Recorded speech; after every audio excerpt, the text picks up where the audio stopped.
notre savoir est souvent erroné car il nie mentalement. Par contre, la vérité émane toujours du cœur. Caducée en vient.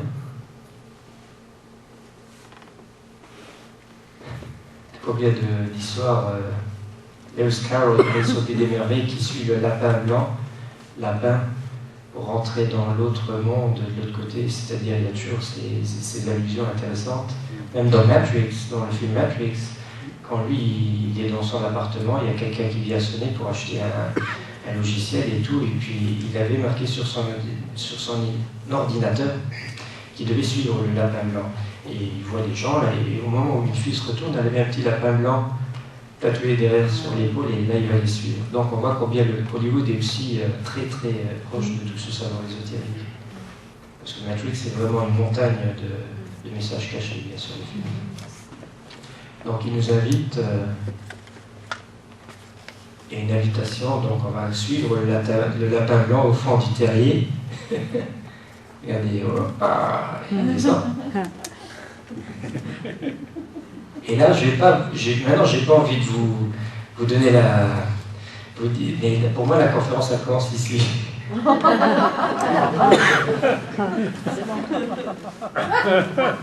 On n'est pas sorti du bois. Et si vous êtes pressé, ou bien si vous voulez partir, vous pouvez partir quand vous voulez, il n'y a pas de problème. Pour moi, c'est. Mais dites-vous que c'est crescendo, ça devient de plus en plus intéressant. Alors, vous pouvez partir quand vous voulez.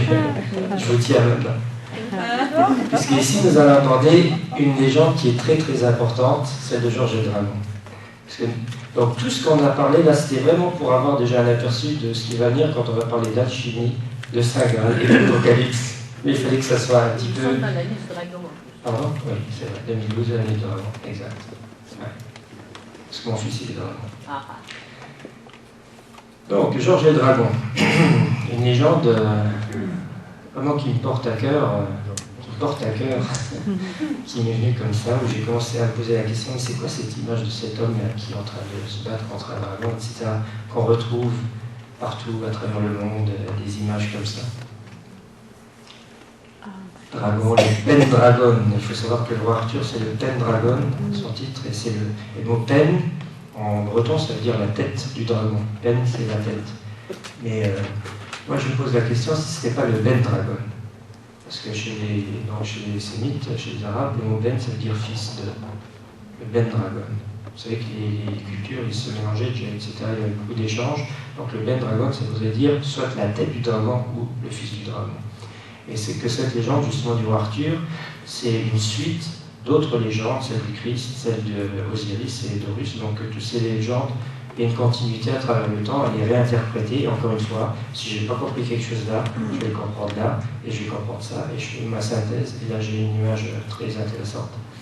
Donc, Arthur, 12 chevaliers, fidèle chevalier, la quête du Saint Graal, relié à la légende du Christ, bien sûr, avec l'Excalibur, donc l'épée qui est son conseiller, qui va l'aider dans sa quête, etc.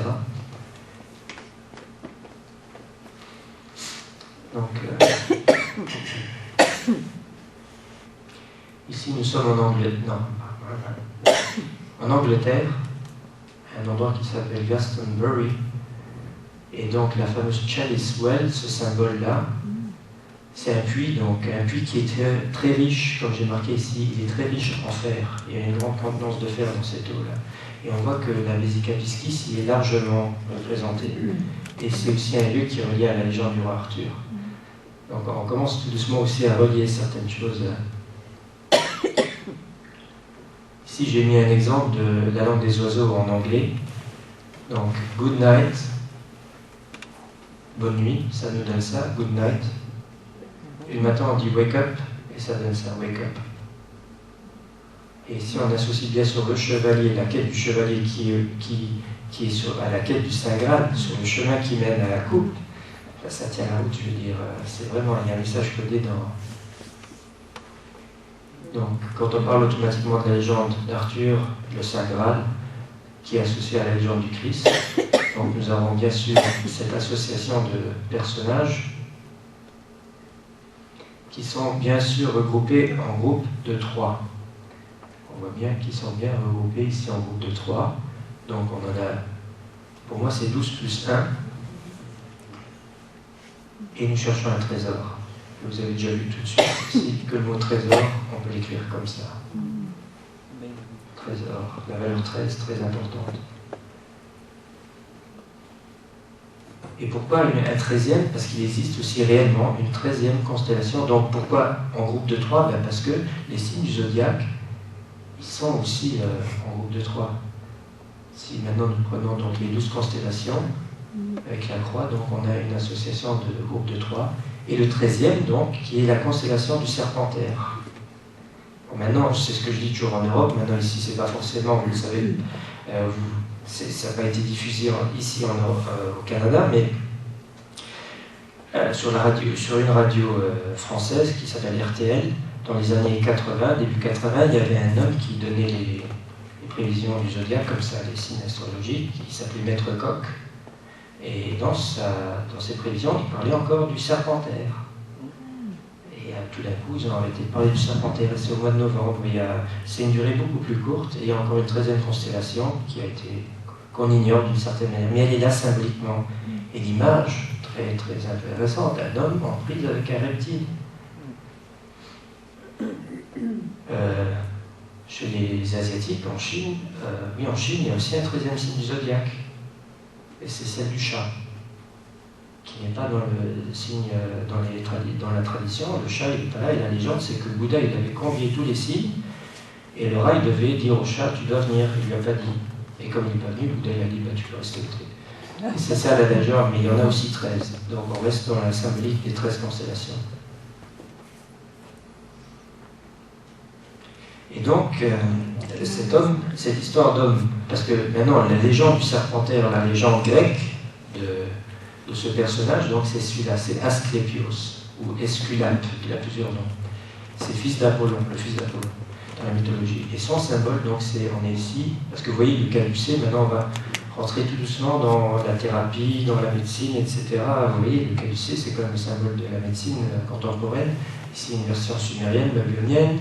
Hermès, Mercure, Raphaël, le thérapeute, force le pouvoir de l'amour.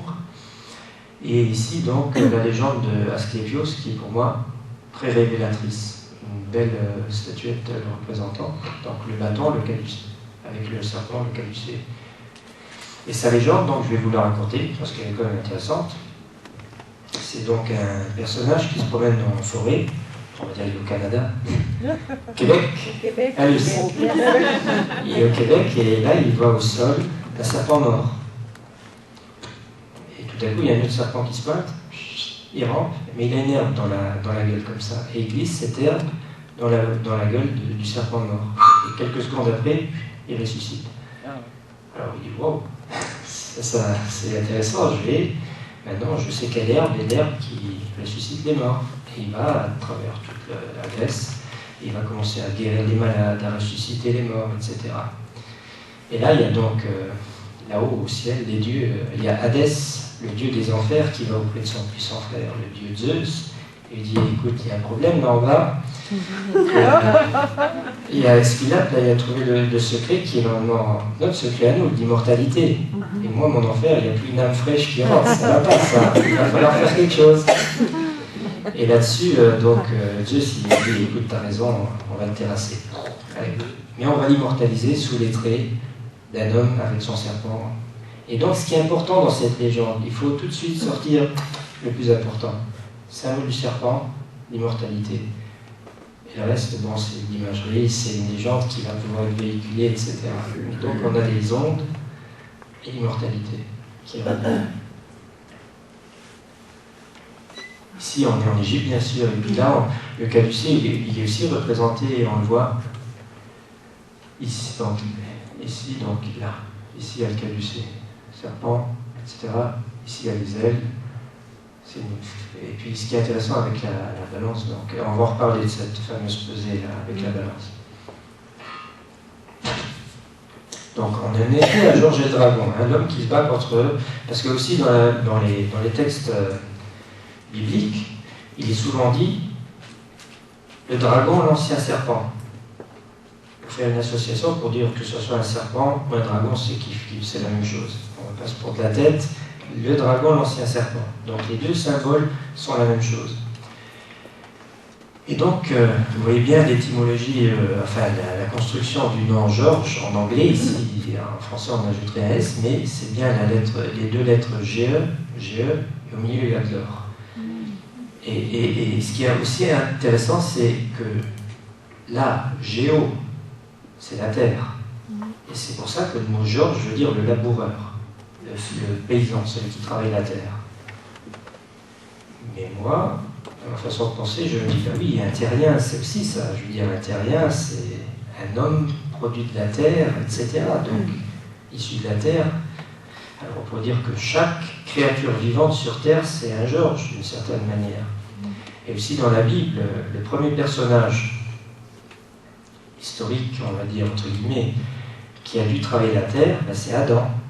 Puisque lorsqu'il a été banni du paradis, Dieu lui a dit, dorénavant, tu devras travailler la terre à la sueur de ton front. Donc, il descend, c'est Adam, c'est Georges. Et il est soumis au cycle du temps, etc. Donc, il est mortel, etc. Donc, voilà une petite version pour expliquer Georges. Il y a l'or au milieu et puis le jeu autour. Ce qui est aussi très intéressant par rapport au mot Georges, parce que si on prend l'image de l'homme qui se bat contre le dragon, le mot Georges commence par Géo, et ça c'est une anagramme au mot, et voilà, puisque c'est notre ego qui se bat contre le dragon. Et quand vous allez comprendre ce que c'est le dragon, vous allez dire, bien sûr.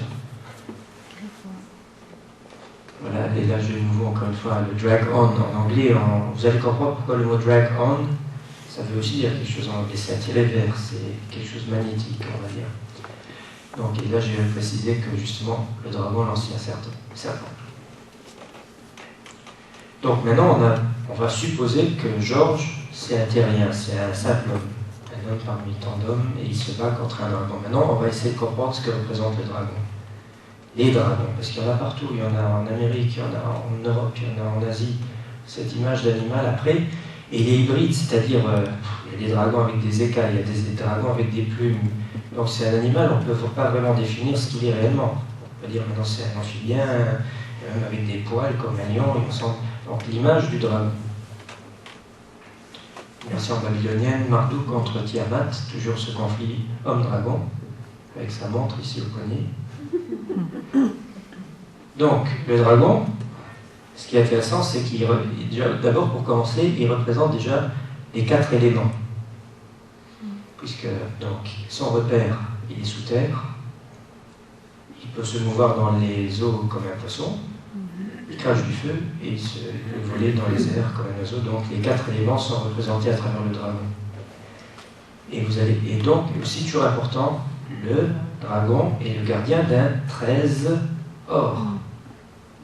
La légende du Siegfried, il y a bien, donc on est toujours dans cette... Toujours garder bien ces choses. C'est pour ça que je dois les répéter, parce qu'après, il y a tellement de choses qui vont venir, je dis. Et voilà nos 4 éléments. C'est les 4 saisons. Puisque chaque saison représente un élément. Printemps ici, on a la terre, feu, air, eau. Et donc les 4 points cardinaux, je fais abracadabra et je une croix par-dessus, la croix de Saint-Georges. Donc, on comprend tout doucement que l'homme se bat contre les cycles du temps qui nous font vieillir et nous font aller tout doucement vers l'âme or. La mort. D'accord ? C'est pour ça que ce mot, quand on le lit, il est lourd. La mort. Il faut que j'aille la mort. Mais la mort, ah, ça c'est déjà... C'est plus intéressant. Il y a 2 versions. Il y a l'âme or, H-O-R-S, mais il y a aussi l'âme, pour moi c'est l'âme or. L'âme qui rejoint l'or alchimique, c'est là que c'est important. Mais l'ego, lui, il ne veut pas. Il dit non, moi je veux rester ici. Je suis incarné, maintenant j'ai mes habitudes. Et l'âme, il dit mais non, vas-y, l'âme. Et elle dit moi je veux retourner là-haut. J'étais bien là. Et là, on voit des hommes portant des croix, la croix du temps. Surtout lui, là, notre ami qui est là derrière. C'est la première fois que je suis venu à une conférence, c'est un copain. Je l'aime bien. Même s'il n'a jamais existé, pour moi, c'est un copain. Parce qu'au début, je disais oui, bon, mais après, quand j'ai commencé vraiment à comprendre ce qu'il symbolisait, là, c'est ça, la spiritualité, alors là, c'est encore plus haut, élevé. Et donc, ici, on a des versions grecques. Vous voyez, ici, intéressant, ils sont attachés avec des serpents. Ici, on a une version donc d'Amérique centrale. On en reparlera de celui-là aussi. Et celui-là aussi, il a un nom rigolo, celui-là. Il s'appelle Ixion.